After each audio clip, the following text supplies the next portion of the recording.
Les presento a quien hoy nos acompaña, es el doctor Jorge Gabriel Olarte. El doctor Olarte es quilmeño, nació el 18 de octubre de 1952, es hijo de Miguel Olarte y Claudia Giancallini. Se casó en el 77, desgraciadamente su esposa Nilda Teresa Malletti falleció en un cobarde asesinato, en un robo. Y ellos tuvieron dos hijos, Juan Pablo y Guillermo Matías. Es abogado, procurador de la UBA, ha obtenido un postítulo de formación docente con especialización en EGB3 y polimodal, con base en su título de abogado, y el postítulo de formación docente con especialización en el nivel superior, también con título de base como abogado. Fue docente de la Facultad de Derecho y Ciencias Sociales de la UBA, del Instituto Italiano de Cultura Ausonia de Quilmes, en el Instituto de Formación Policial en Análisis Delictual Comisario José Ramos, de la Policía de la Provincia de Buenos Aires, y en el Instituto Terciario Privado Guillermo Enrique Hudson de Bernal. Realizó varios cursos, entre ellos el de despachante de aduana, un curso de perfeccionamiento para oficiales, jefes en análisis de información delictual.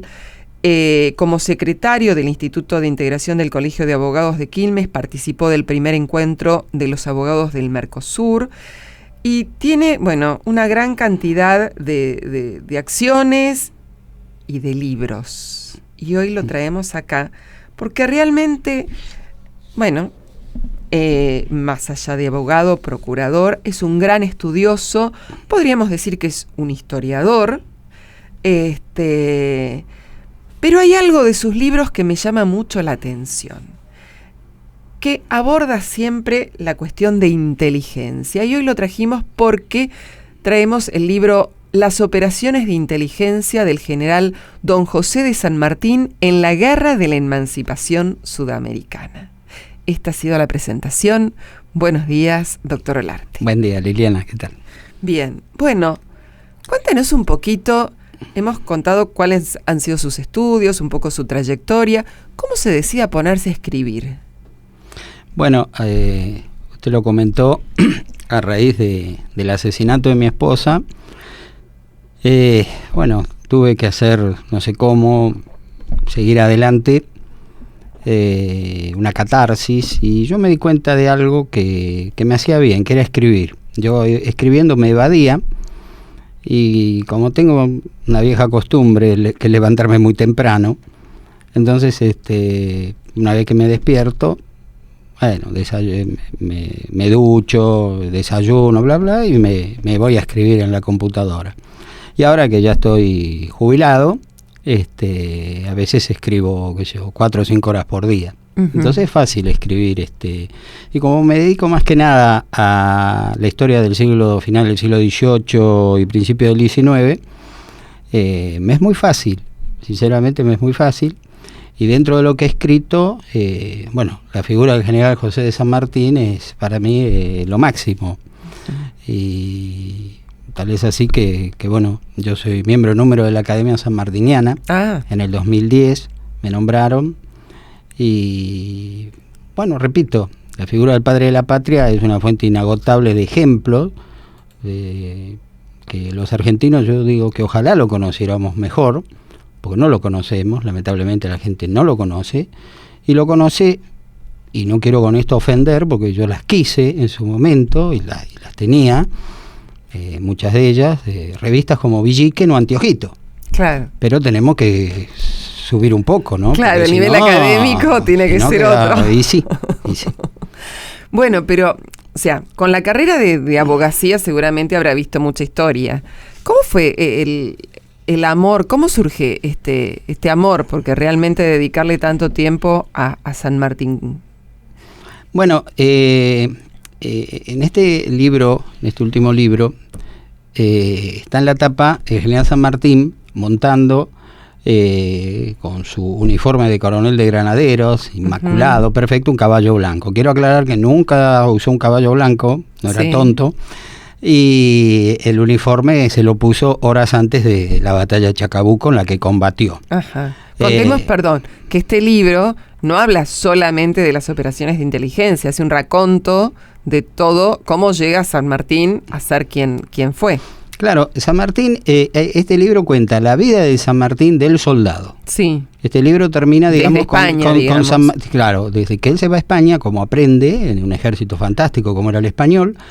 Luego cuando viene acá, y bueno, cuando él se retira termina el libro. Este libro no va a terminar en 1850 con su muerte. Claro. No se nombra prácticamente a su hija, sí, que nació en 1816, sí, pero, no después, pero a las nietitas, eso, Granburg, eso no se toca. Porque el tema es la guerra, el accionar de San Martín como el mejor, pero lejos, oficial de la guerra de la independencia sudamericana, revolucionaria y realista. Sí. Porque los realistas lo reconocieron, era otra cosa. Sí.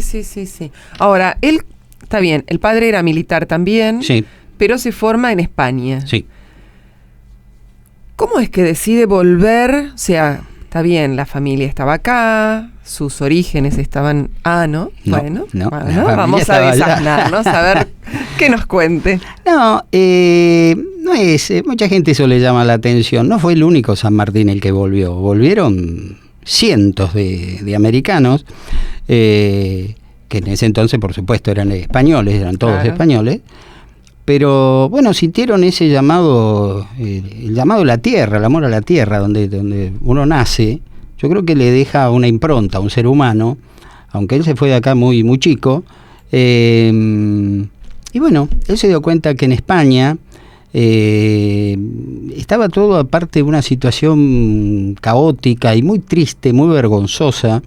El rey Carlos IV estaba casado con una señora, la reina, y la reina no daba el mejor ejemplo. Era la amante de un tal Manuel Godoy, que de simple suboficial pasó a mariscal de España, y el príncipe Fernando, que todos lo querían o esperaban que fuera un aire fresco, verdaderamente no lo fue. Tal es así que hoy en España los españoles le dicen el rey sin plom. O sea, un personaje nefasto fue también.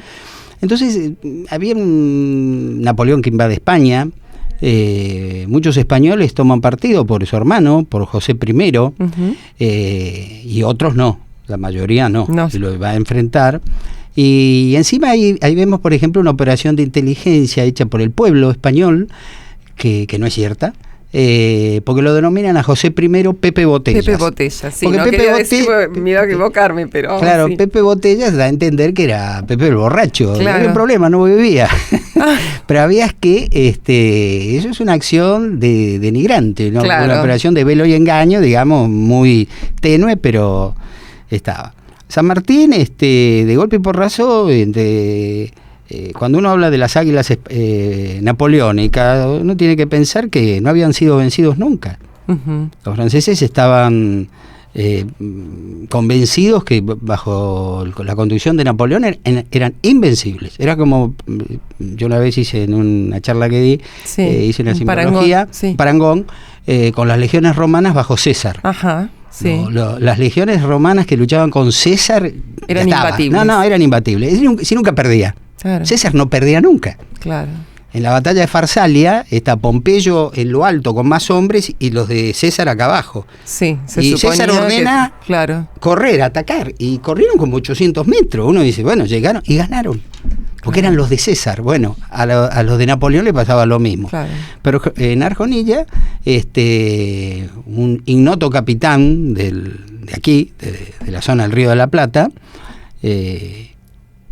los ataca. Y pese a que son 4 veces menos, les gana. Y como nunca habían ganado los españoles desde que Napoleón los invadió, de la noche, cuando la noticia llega a Sevilla, la Junta de Sevilla dice, pero hombre, ¿qué es esto? Y entonces pasan el parte de un pequeño combate, porque no es más que eso, pero de la noche a la mañana hubo un tal José de San Martín que pasó a ser el hombre más famoso de España. Claro. Exactamente. El ídolo. A los pocos días se libra la batalla de Bailén, en julio de 1808, y ya San Martín vuelve a destacarse. Ahí le dan una medalla, que no se la dieron a todos, quiero aclarar. A él se la dan porque tuvo un comportamiento, porque era muy valiente, un comportamiento verdaderamente heroico. Es heroico, no hay por qué decir que no, lo tuvo.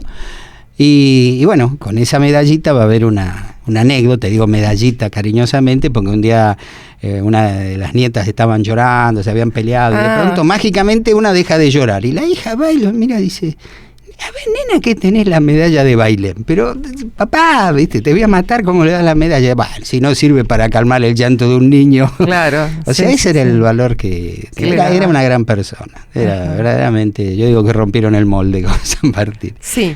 Ahora, decíamos que la mayoría de los libros se habla de inteligencia, pero no todos sabemos qué es la inteligencia. Bueno, en ese tiempo se le decía información. La inteligencia es algo nuevo. La inteligencia acompaña al ser humano, especialmente en la guerra, desde el inicio de los tiempos, ¿no?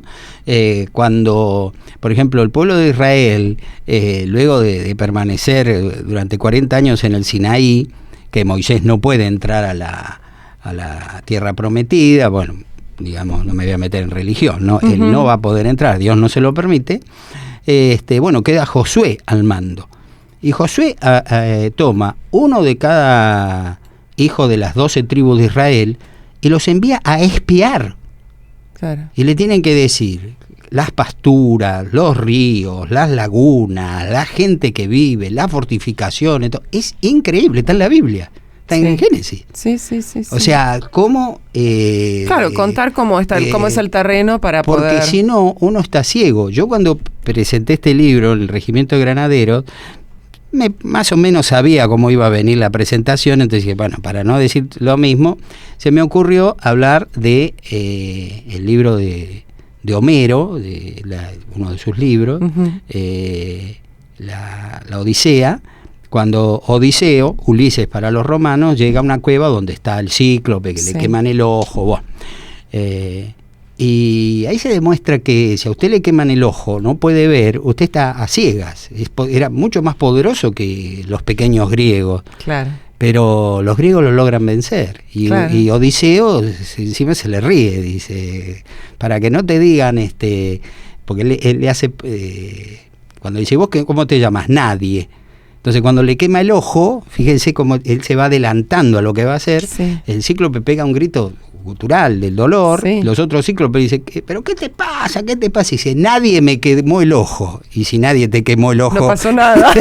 Vos estás loco. Claro. Y bueno, y yo creo que San Martín conocía la Ilíada, era un hombre muy culto, hablaba varios idiomas, yo estoy seguro que esa la sabía. Claro. Estoy convencido. Usted me dice, ¿en qué documento? No sé si existe un documento, pero yo estoy convencido que lo sabía.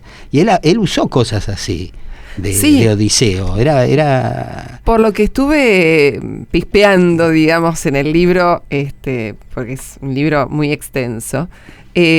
Uno a veces cuando habla de San Martín y de cuestiones de inteligencia, se remite a la guerra de Zapa.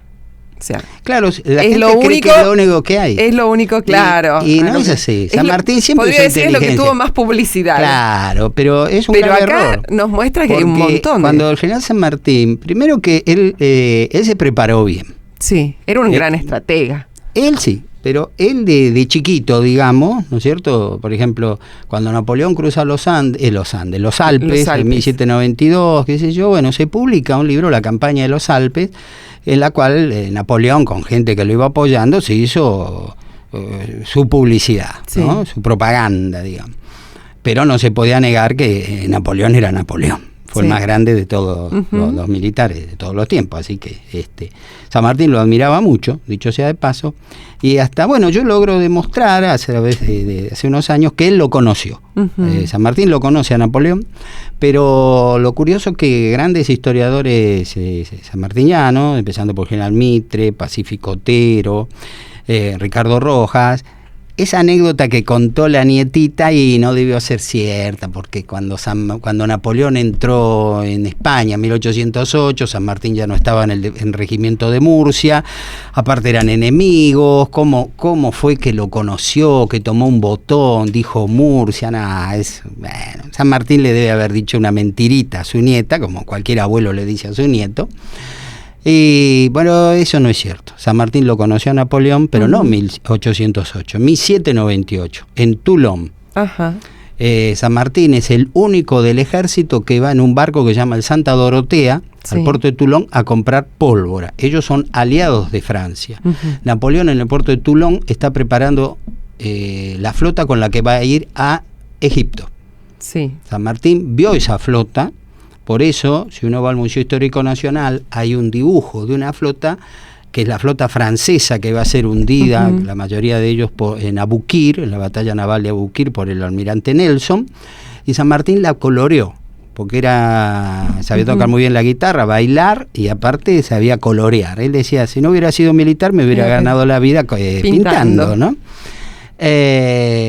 Y entonces siempre me llamó la atención, ¿por qué esos barcos de Abukir? Bueno, la cuestión que empecé por una serie de cuestiones al revés, y bueno, un día descubro, escribiendo sobre la vida de un gran granadero y un gran marino, Hipólito Bouchard, que justo estaba en Toulon en esa época, que el Santa Dorotea había estado ahí, y entonces 2 más 2 me fue dando 4, y es así. San Martín lo conoce. Entonces Napoleón, me imagino, como cualquier jefe que llega, alguna novedad, no, mi general, sí, llegó ayer el Santa Dorotea, un barco español, bla, bla.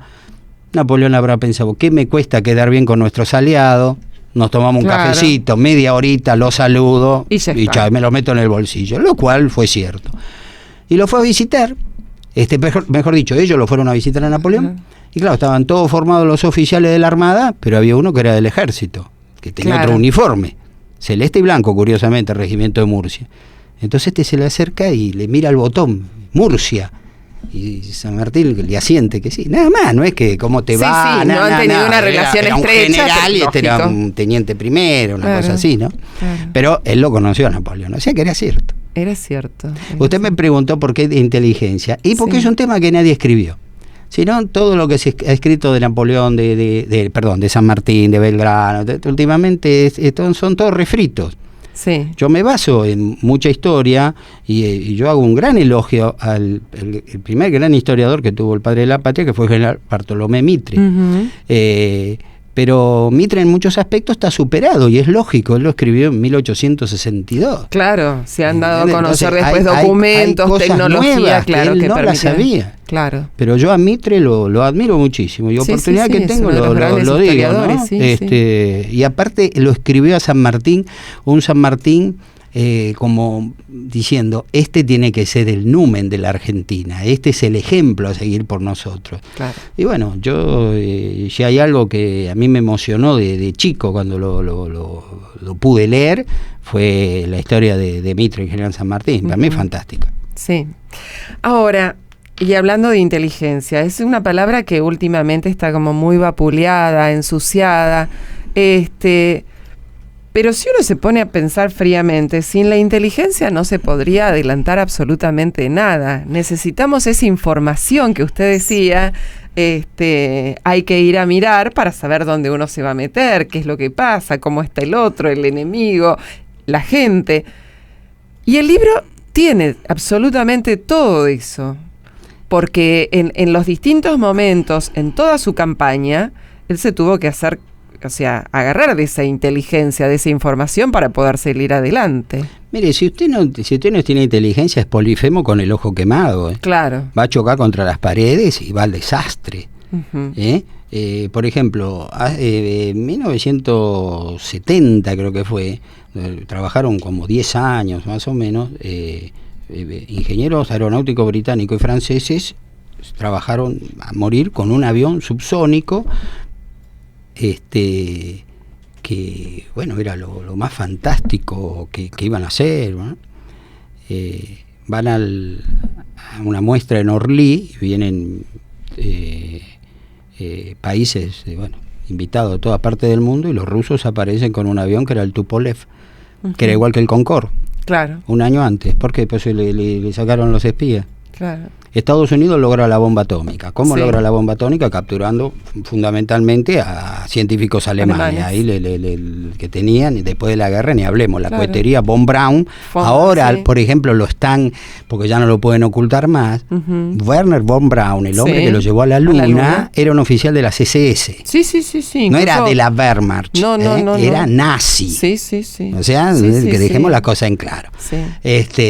Pero ellos lo disfrazaron, lo ocultaron. Claro.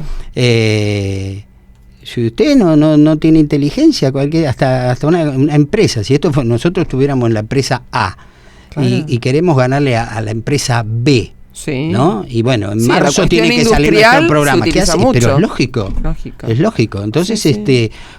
Tener ese tipo de pruritos, bueno, no sé, yo no los entiendo. Claro. Lo invito a hacer una pequeña pausa y seguimos en un momento. Y continuamos con el doctor Jorge Gabriel Olarte, autor de La operación de inteligencia del general Don José de San Martín en la Guerra de la Emancipación Sudamericana. Bueno, como ya dijimos, es un libro grande, con mucha historia, muchas historias no muy conocidas, no muy populares, porque tienen que ver con esto de la inteligencia, y es meterse dentro de los hechos un poquito más allá, ¿no? Sí, Liliana, hoy vos comentaste que la mayoría de nosotros conocemos la guerra de Zapa de Cuyo hacia Chile, y parece que fue la única. Fue la única, ahí la inventó, no. Él siempre hizo inteligencia. Llegó acá, San Martín siempre se encerraba. Le dicen, usted tiene que hacer un regimiento de granadero a la usanza francesa. Ahí nacen los granaderos a caballo. ¿Qué pide? La Plaza de Toros de Buenos Aires. ¿Dónde estaba? En Retiro. Y ahí se encerraban. Por eso el monumento al general San Martín en Buenos Aires está ahí, porque ahí fue la sede y es la cuna de los gloriosos granaderos a caballo. Entonces el general San Martín se encierra ahí adentro, ¿no? Y a todos los granaderos le dice, todo lo que aprendan, escuchan, digan acá, queda acá. Es como ese dicho, lo que pasa en Las Vegas queda en Las Vegas. Bueno, esto queda acá adentro. Cuidadito que alguno, por hacerse el no sé qué, esté hablando, porque a ese le damos de baja ignominiosamente el regimiento. Nadie hablaba, todos tenían un nombre de guerra, nos han llegado muy pocos, pero por ejemplo, el teniente coronel Miguel Caxaravil, el nombre de guerra de él era El Guapo. Y todo el regimiento sabía cuando decían El Guapo que era Caxaravil. Y todos sabían. Entonces ellos entre sí se hablaban con apodos. De fulano, de mengano, no nombraban. Eso es inteligencia. Va al norte. Lo mandan de comandante del Ejército Auxiliar del Perú en reemplazo del general Manuel Belgrano. Y él que crea la Ciudadela. La Ciudadela es un pentágono. O sea, yo siempre digo que el general San Martín fue el que inventó el pentágono. Y el del pentágono era una cosa súper secreta. También, la misma orden, todo lo que pasa acá adentro, en la Ciudadela, de acá no sale. Pero él a su vez jugaba con la inteligencia española, porque sabía que había espías. Y entonces, en horas muy avanzadas de noche, de la noche, con bolsas, con trapos en las pezuñas, y muy en silencio, las tercerolas, los fusiles, todo en silencio absoluto para que no hace ruido, salía una tropa.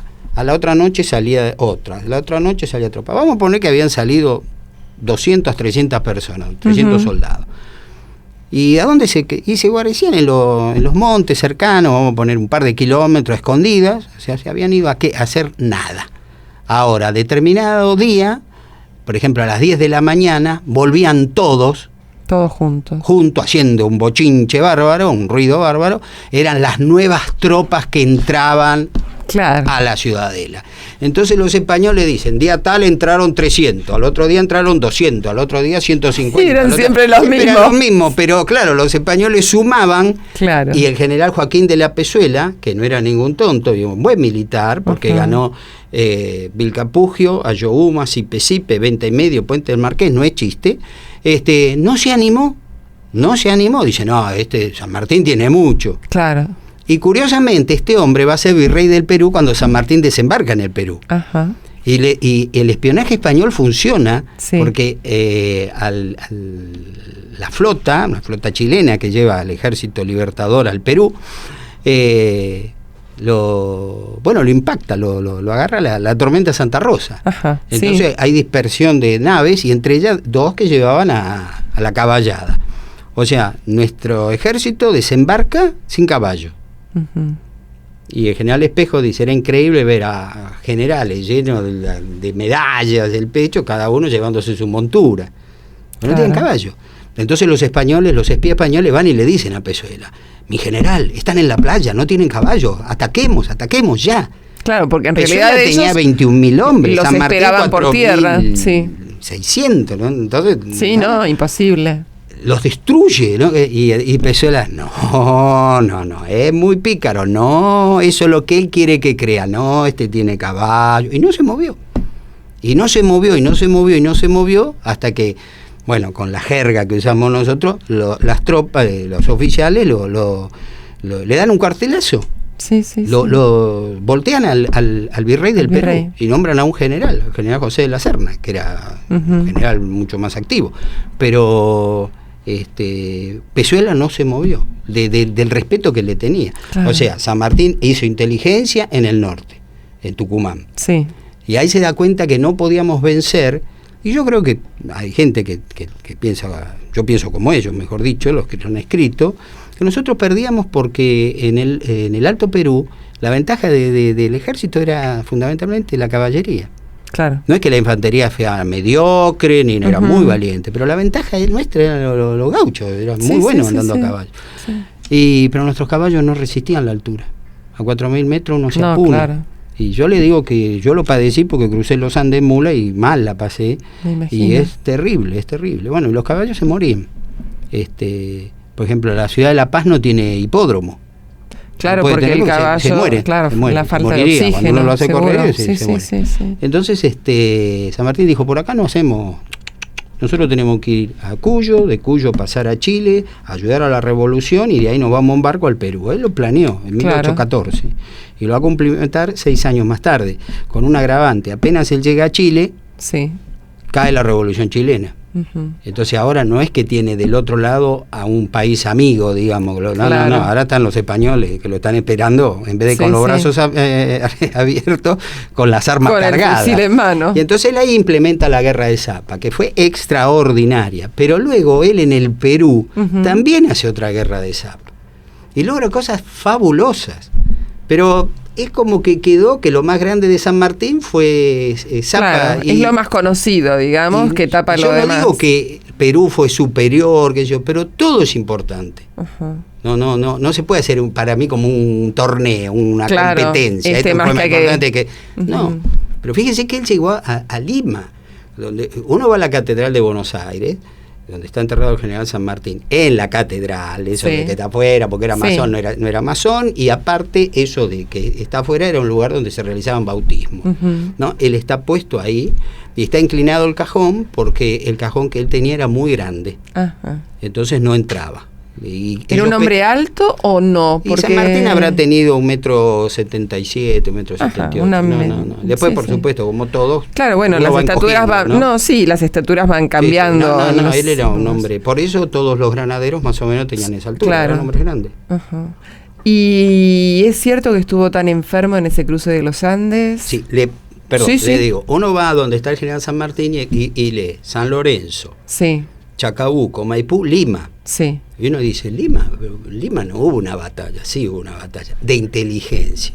El general San Martín logró entrar en Lima, haciéndole creer a los españoles que estaba al mando de un ejército impresionante, cuando estaba diezmado encima por la fiebre amarilla. O sea, y como él sí obtenía información de lo que le pasaba a los españoles, pero de su ejército para el otro lado no pasaba sabía nada, porque cada soldado se le había metido a fuego en la cabeza que no tenían que hablar. No tenés que hablar nada, vos no hablés nada. Sí, ¿cómo andan allá? Andamos bien, ¿viste? No, tenemos bastante, ya está. Nunca hablemos, no hablemos, no revelemos nada. Lo que queda en el cuartel es del cuartel. Si vos salís afuera, qué hombres leales aparte. No, pero bueno, aparte lo adoraban, porque sabían que era uno de ellos, o sea. Sí, se hacía respetar porque justamente. Porque daba el ejemplo. Él, al dar el ejemplo. Más allá de hacer inteligencia, era inteligente. Pero aparte, por supuesto. Él era, por ejemplo, muy frugal en sus comidas. Él comía en Cuyo, le encantaba el asado. Sí. Comía de pie, parado, con un vaso de vino, y charlaba con el cocinero, pero bien, así, con otros que venían. Pero a él le gustaba así como un viejo soldado, que a él le encantaba ser soldado. A él le encantó ser soldado. Como a otro que le encantó ser soldado, a Manuel Belgrano. Belgrano. A Manuel Belgrano le encantaba ser general. Mi ídolo. Sí, un gran argentino. Y que ahí está, bueno, cuando San Martín queda en 1816, que lo nombran al general Belgrano nuevamente comandante del Ejército Auxiliar del Perú, con sede en Tucumán, sí. Los españoles dicen, bueno, está Belgrano. Entonces, San Martín, déjalo allá en el Cuyo, ¿qué va a hacer? Belgrano es el mejor, ganó Salta, Tucumán, Salta, Belgrano.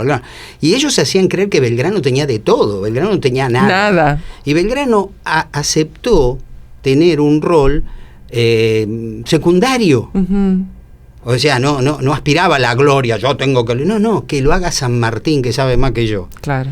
Entonces ahí es un caso de Belgrano que no se divulga o no se lo entiende. Sí. La grandeza del general Manuel Belgrano de estar manejando prácticamente un ejército fantasmagórico. Porque no tenía casi nada. Pero para los españoles tenía de todo. ¿Por qué? Porque en la Ciudadela hacían el mismo truco y vivían entrando tropa y no había tropa. Y aparte nadie contaba nada. Claro. Ni hablar del sacrificio que hicieron en el norte con el éxodo, Güemes, ¿no? Con los gauchos, porque eso fue una guerra terrible, que San Martín la trajo acá, porque esa guerra se inventa en España, la inventan los españoles para luchar contra Napoleón. Claro. La guerra de guerrillas, Napoleón, la pequeña guerra, la guerrilla, despectivamente, y la guerrilla le comió el ejército. Y San Martín, cuando va a tomar el mando del ejército, que se entrevista con el general Belgrano, él lleva de Buenos Aires, porque estaba en Buenos Aires, el teniente coronel Martín Miguel de Güemes. Y él, cuando lo conoce, se da cuenta, dice, este es el hombre que yo necesito. Claro, bien conocedor de la gente, de los pasos. Un hombre valiente, un hombre íntegro, y un hombre que... al gaucho lo iba, en el buen sentido lo que voy a decir, lo iba a manejar bien, porque él, si había que comer un pedazo de cuero, porque no el había primero era él comiendo pedazo de cuero. Él era uno más. Exactamente. Él era uno más. Cuando uno da el ejemplo, la gente lo sigue. Claro, hasta el fin del mundo. El tiempo se nos está quedando corto, pero usted tiene otras cosas que está ahí a punto de publicar, que son también muy interesantes. Esperemos que sí. Yo le contaba, Liliana, que yo tuve un problema, no sé si lo dijimos en radio. Pero bueno. Tuve un problema de salud este año y la verdad que me asusté bastante, la pasé mal, tuvieron que poner un marcapaso. Y entonces esperando ahí en terapia, todo, que viniera el aparato y todo eso, de pronto dije, pucha, ¿cuántos libros que quedaron ahí que no se pudieron sacar? Y entonces ahora me prometí, si salía, por suerte salí, tratar de sacarlos. Este es un libro que es la historia del escudo nacional argentino. Usted, como verá acá en la tapa, es un escudo muy parecido al nuestro, pero no es el nuestro. Pero yo le diría que tiene un 95% parecido. Bueno, este escudo nació en Francia en noviembre de 1792. Es un escudo jacobino. Y bueno, y en esta obra yo cuento cómo habría llegado acá, cómo fue que se adoptó, y después el grave error que se cumplió en 1944, cuando se modifica el escudo argentino, porque nuestro escudo era así, las ramas de laureles se entrecruzaban sobre el sol, eran simétricos, y tenían tintes amarillos, como tiene el escudo el francés, ¿no es cierto? Y bueno, en esta obra, que tuvo una publicación por un centro de genealogía en el 2011, pero no sé, yo quisiera ver, estoy puesto en campaña ahora a ver si lo podemos sacar. Por esta impronta del Acre se adoptó el escudo que tenemos ahora, cuya rama izquierda no es simétrica y pasa por sobre el sol, mientras que la otra, más chiquita, queda terminada antes de que empiece el sol. La verdad que es feo el diseño. Sobre los rayos rectos y flamígeros, hoy usted me decía de los rayos incaicos, el sol incaico, y bueno, yo le digo que no, porque es el sol jesuita. Y fíjese que en el escudo del Papa Francisco aparece ahora, es el sol de la bandera argentina y de nuestro escudo de nuestra bandera. Claro. Este es un libro de los que estoy tratando de ver de sacar. Después este es otro que se llama... El comienzo de la gran aventura. Buenos Aires 1810, el comienzo de la gran aventura. Este libro está dividido en 2 tomos. La primera parte, bueno, nos habla de las autoridades, ¿no?, del gobierno, y después de cómo era la ciudad de Buenos Aires, aprovechando, por ejemplo, esto es la primera parte del empedrado, que queda ahí en Florida y en Diagonal Norte. Y después aproveché la obra pictórica de Emerson Vidal, que fue un oficial de la Marina Británica, que tipo se instalaba con su trípode y pintaba. Pero la función de este hombre no era esa. Era de inteligencia. Él era un espía. Claro. Él era un espía británico. Claro. Porque los británicos, cuando se estrellaron en 1807 con Whitlock, es porque ellos no sabían bien dónde quedaban tal lugar o tal. Entonces dijeron, no, si volvemos, esta vez vamos a saber dónde quedaba todo eso, ¿no? Por ejemplo, este es el convento de Santo Domingo, como era, que tenía una sola torre, y acá están puestas las balas de cañón, ¿no?, que hoy luce la torre, digamos, que da hacia la izquierda, pero en 1807 no había esta torre. Bueno, este libro cuenta después las costumbres de 1810, y en la segunda parte empieza con una pequeña reseña de la situación en Europa, qué sé yo, y después va describiendo mes por mes, y fundamentalmente lo más importante para nosotros son los meses de abril, mayo y junio, que es la Revolución de Mayo. En la Revolución de Mayo seguimos, como yo le comentaba, graciosamente, si se me permite la expresión, que muchos argentinos no han pasado del Villiquen. Claro. Y, por ejemplo, muchos actos escolares, me acuerdo, uno de mis hijos, no recuerdo cuál, tenía que decir una pequeña poesía para el 25 de mayo, que ding dong, la campana del cabildo, que hay un problema. No había badajo, o sea, la campana no sonó el 25 de mayo. Claro. French y Beruti no repartieron cintas celestes y blancas, había paraguas. La gente dice, ¿cómo? Sí, había paraguas, eran más comunes. Buenos Aires era la capital de un virreinato. Claro, teníamos 45.000 habitantes y había muchos paraguas. Y después, bueno, cosas que pasaron, lamentablemente, que se han distorsionado, que no sé por qué no se sabe. Y bueno, tengo una amiga, que me va a ver si podemos hacer el toque con la gente de cultura de la Ciudad de Buenos Aires, porque este es un libro, para mí sería fantástico para la Ciudad de Buenos Aires, para los alumnos de Buenos Aires, porque les contaría a los porteños, por ejemplo, un mito que uno dice, bueno, ¿cómo era una casita colonial? La casita colonial, que no éramos colonia, pero dejémoslo que era colonial, el aljibe, que casi no había aljibes. Claro. Porque acá se traía agua del río. Los aguateros. Claro. Porque el aljibe había un problema, usted al metro y pico se tocaba con una piedra durísima, y aparte era un agua llena de larvas de mosquito. Claro, y teniendo el río cerca no valía la pena semejante. No, claro. Como esas tantas cosas, ¿no? Y después estoy también en una tratativa que es mucho más importante, que es esto. Esto se llama Radiografía del Imperialismo Británico. Estos son los 2 primeros tomos. Esto está escrito por el tema Malvinas. Yo analizo a los ingleses, luego británicos, porque hay la diferencia, porque en 1746 Inglaterra logra conquistar a Escocia y Gales e Irlanda. O sea, unifica la Gran Bretaña. Entonces, si uno dice, fui al Cabildo, fui al convento de Santo Domingo y vi las banderas inglesas, es mentira, que no va a haber una bandera, son británicas. Claro. La bandera inglesa es blanca y apaisada así tiene la cruz de San Jorge, roja. Entonces la bandera de Gran Bretaña es la justa posición de la bandera de Inglaterra, la de Escocia y la de Irlanda. Exacto. Una sobre otra. Entonces, por ejemplo, la de Escocia es celeste con una X blanca, y la de Irlanda es roja, muy parecida a la inglesa. Entonces ellos pusieron una sobre otra y salió Gran Bretaña, que es la bandera que tenemos nosotros. Es un orgullo decir, los argentinos generalmente eso no lo saben, que la derrota más importante que sufrió el ejército británico en toda su historia, la sufrió en Buenos Aires en 1807. Y en su historia ellos no lo cuentan. No lo cuentan, directamente eso no existió. Claro. Ellos dicen, por ejemplo, el Regimiento 71 de Infantería Escocesa, de las altas montañas, está en la conquista del Cabo de Buena Esperanza, Sí. luego está en Montevideo y luego en la India. Buenos Aires no está. No estaba. Y desfilaban sin bandera durante 100 años, desfilaron sin bandera. Ricardo Rojas fue el que contó eso. Sí. Dice, ¿ustedes saben cómo en Buenos Aires? ¿Cuándo en Buenos Aires? Ellos no lo saben. Ahora, observe un pequeñísimo detalle. Cuando,